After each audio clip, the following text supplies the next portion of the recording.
C'était donc une soirée très mouvementée hier pour Manuel Valls en meeting à Audincourt. Le Premier ministre était venu soutenir Fabrice Barbier, candidat à la législative du Doubs. Et entre une coupure de courant et une manifestation imprévue, le récit d'une soirée de campagne peu ordinaire avec... À choix, je ne vous apprends rien que l'ensemble de la France suit avec attention. Mes chers amis, c'est vous dans cette salle qui représente. Jamais je ne me laisserai impressionner par des manifestations ou par ceux qui ont voulu que ce meeting se fasse. Pour les salariés, pour leur pouvoir d'achat, nous avons supprimé la première tranche de l'impôt sur le revenu. Et dans tous les actes que nous décidons, je pense par exemple à la décision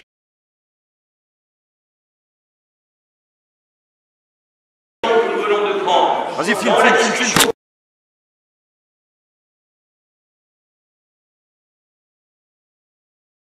Un peu plus tard, 2 autres personnes sont elles aussi évacuées. Il faut attendre la Marseillaise pour que la salle retrouve enfin son calme.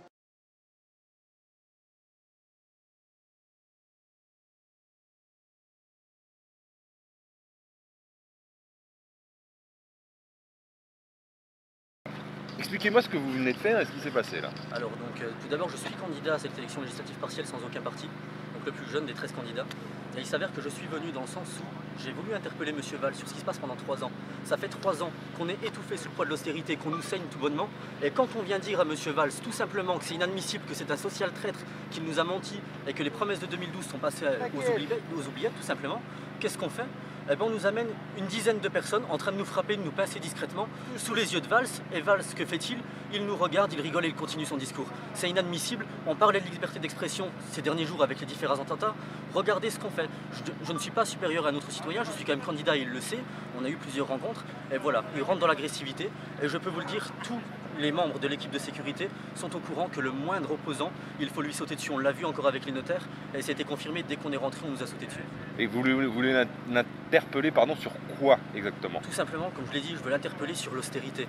Il était en train de parler d'emploi. C'était le moment de lui dire que c'est un menteur, que non, il n'est pas en train de mettre la politique de relance qu'il nous a promis en place. Il est en train d'étouffer les foyers, tout simplement. Il parlait de baisse d'impôts. Je ne sais pas s'il vit dans le même monde que moi, mais moi, mes impôts ne baissent pas, ceux de ma famille ne baissent pas et ceux de mes proches ne baissent pas. Je suis tous les jours sur le terrain, je peux vous dire que les gens en ont marre. Et vous allez voir dimanche la raclée que va se ramasser tout simplement le candidat socialiste. Simplement, c'est ça qu'on veut dénoncer. À la fois, le fait qu'on est saigné en tant que citoyen, que les impôts augmentent et qu'aujourd'hui, à sa différence peut-être, beaucoup se posent la question, est-ce qu'à la fin du mois, on va pouvoir poser à manger sur la table de notre famille, tout simplement. Et juste dernière question, c'était quand même un coup d'éclat, parce que vous vous attendiez bien à ne pas être reçu avec des bisous. Bien évidemment, ce que moi je pensais, c'était simplement que M. Valls, il s'est dit démocrate, grand républicain ces derniers jours.